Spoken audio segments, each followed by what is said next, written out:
જે પોતાની જાતને ગરીબ માને છે તે જ લોકો ગરીબ છે. હકીકતમાં ગરીબી પોતાને ગરીબ માનવામાં જ છે. ફિકર કરવા છતાં કોઈ તમારી કદર ના કરે તો દુઃખી ના થવું, કેમ કે એક સમય એવો આવશે જ્યારે એને પસ્તાવું પડશે. સમય તો રોજ એક કોરો ચેક આપે છે. આપણે જ આળસમાં એમાં ઓછી રકમ ભરીએ છીએ.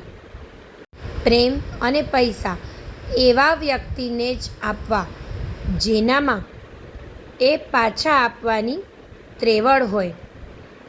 માળી રોજ છોડને પાણી આપે છે, પણ ફળો તો માત્ર સિઝનમાં આવે છે. ધીરજ રાખવાનું જરૂરી છે. સમય એના પરિણામ જરૂર લાવે છે. નવું નવું તો બધું સારું જ હોય છે. સાચી ખબર તો જૂનું થાય ત્યારે પડે છે. પછી એ વસ્તુ હોય કે કોઈ વ્યક્તિ.